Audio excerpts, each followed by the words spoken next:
College স্ট্রিটে তৃণমূল কাউন্সিলরের বাড়িতে পুলিশ। ৩৯ নম্বর ওয়ার্ডের তৃণমূল কাউন্সিলর তার বাড়িতে আজ সকালেই পৌঁছে গিয়েছে পুলিশ এবং কেন্দ্রীয় বাহিনীকে সঙ্গে নিয়ে পুলিশ বাহিনী পৌঁছে গিয়েছে তৃণমূল কাউন্সিলর মোহাম্মদ জসিমউদ্দিনের বাড়িতে। 2023-এ নাবালিকা নির্যাতনের অভিযোগে নাম জড়িয়েছিল এই কাউন্সিলরের। এখনো পর্যন্ত আর কি খবর রয়েছে বিস্তারিত জানবো সন্দীপ সরকার এই মুহূর্তে রয়েছেন আমাদের সঙ্গে। সন্দীপ, আজ একেবারে সকালেই আমরা জানতে পারি যে কেন্দ্রীয় বাহিনীকে সঙ্গে নিয়ে পুলিশ বাহিনী সেখানে পৌঁছে গেছে। সকাল থেকে পুলিশ আধিকারিকরা তারা এখনো সেখানে রয়েছেন। এখনো পর্যন্ত কি জানতে পারছো সন্দীপ, যে ঠিক কি কারণে তারা সেখানে গিয়েছেন, কোন কোন বিষয়ে জিজ্ঞাসাবাদ করছেন? দেখো, 3 বছর আগের একটা নাবালিকা নির্যাতনের ঘটনা, সেই নাবালিকা নির্যাতনের ঘটনায় নাম জড়িয়েছিল এই কাউন্সিলর মোহাম্মদ জসিমউদ্দিনের ঘনিষ্ঠ বেশ কয়েকজনের, এবং অভিযোগ যে তাদের মদত দিয়েছিলেন সেই সময় কাউন্সিলর মোহাম্মদ জসিমউদ্দিন। এবার গত পরশুদিন প্রথম একটা এফআইআর হয়। তার আগে আমি বাড়ির ছবিটা দেখাবো। বাড়ির বাইরে কলকাতা পুলিশ যেমন মোতায়েন আছে, কেন্দ্রীয় বাহিনীও মোতায়েন আছে। গত পরশুদিন একটা প্রথম অভিযোগ জমা পড়ে।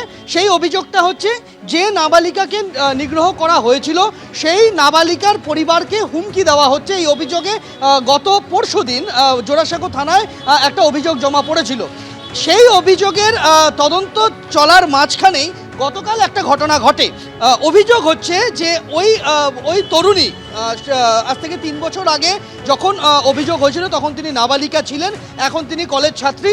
তিনি যখন এই অঞ্চলে এই কাউন্সিলর জসিমউদ্দিনের বাড়ির পাশ দিয়ে যাচ্ছিলেন, সেই সময় কাউন্সিলর মোহাম্মদ জসিমউদ্দিনের ঘনিষ্ঠ বেশ কয়েকজন যুবক প্রথমে তাকে কটূক্তি করে এবং তারপরে তাকে ধাক্কাধাক্কি করা হয়, মারধর করার অভিযোগ রয়েছে।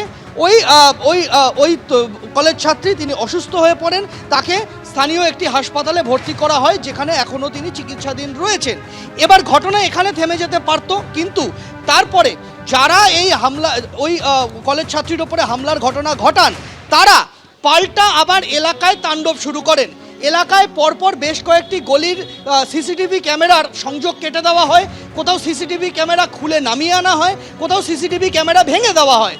পরপর এরকম 7 থেকে 8টি ক্লোজ সার্কিট ক্যামেরা ভেঙে ফেলার অভিযোগ ওঠে এবং তারপরই এলাকায় তাদের এই যখন তাণ্ডব চলছে, রাতেই পুলিশে খবর যায়। জোড়াসাঁকো থানার পুলিশ বাহিনী রাতেই আসে, আইন শৃঙ্খলা পরিস্থিতি মোকাবিলা করেন। তারা একজনকে আটক করেন, যাকে পরবর্তীতে গ্রেপ্তার করা হয়েছে বলে আমরা জানতে পেরেছি পুলিশ সূত্রে। যাকে আজকে আদালতে পেশ করা হবে, তিনি এই কাউন্সিলর মোহাম্মদ জসিমউদ্দিনের ঘনিষ্ঠ এবং স্থানীয় যুব তৃণমূল কংগ্রেসের নেতা। এই ঘটনায় গতকাল যে অভিযোগটি দায়ের হয়েছিল তাতে 8 জনের নাম ছিল, তাতে কাউন্সিলরেরও নাম ছিল। কাউন্সিলর সহ 8 জনের নামে এফআইআর হয়েছিল জোড়াসাঁকো থানাতে। সেই ঘটনার তদন্তে আজকে ভোরবেলা কাউন্সিলরের যে মহাত্মা গান্ধী রোডের বাড়ি, কলেজ স্ট্রিট লাগোয়া, সেখানে এসে পৌঁছেছেন পুলিশ আধিকারিকরা। বাইরে কেন্দ্রীয় আধাসামরিক বাহিনী দিয়ে বাড়ি ঘিরে ফেলা হয়েছে এবং এই মুহূর্তে বাড়ির যারা রয়েছেন তাদেরকে জিজ্ঞাসাবাদ চলছে। কাউন্সিলরকেও জিজ্ঞাসাবাদ করা হচ্ছে, সেরকমটাই পুলিশ সূত্রে খবর।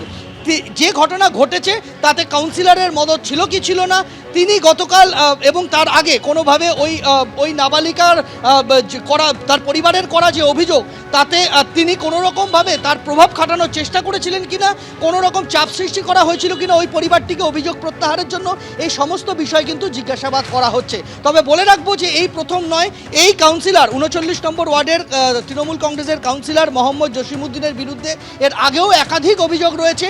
এমনকি মাস কয়েক আগে একটা টক টু মেয়র অনুষ্ঠানে সরাসরি সেই সময় মেয়র ফিরহাদ হাকিমকে সরাসরি স্থানীয় বাসিন্দাদের তরফে একাধিক অভিযোগ করা হয়েছিল এই কাউন্সিলর জসিমউদ্দিনের বিরুদ্ধে, কিন্তু তারপরেও কোনো বিহিত হয়নি, কোনো ব্যবস্থা হয়নি। এখন দেখার বিষয় এটাই যে এবারের যে অভিযোগ, সেই অভিযোগের ভিত্তিতে পুলিশ কি ব্যবস্থা নেয় তৃণমূল কাউন্সিলরের বিরুদ্ধে। একেবারে সন্দীপ সঙ্গে থাকো। এই মুহূর্তে যে খবর পাওয়া যাচ্ছে, পুলিশ আধিকারিকরা তারা এখনো সেখানে রয়েছেন এবং জিজ্ঞাসাবাদ করা হচ্ছে মোহাম্মদ জসিমউদ্দিনকে। এবিপি আনন্দ, এগিয়ে থাকে, এগিয়ে রাখে।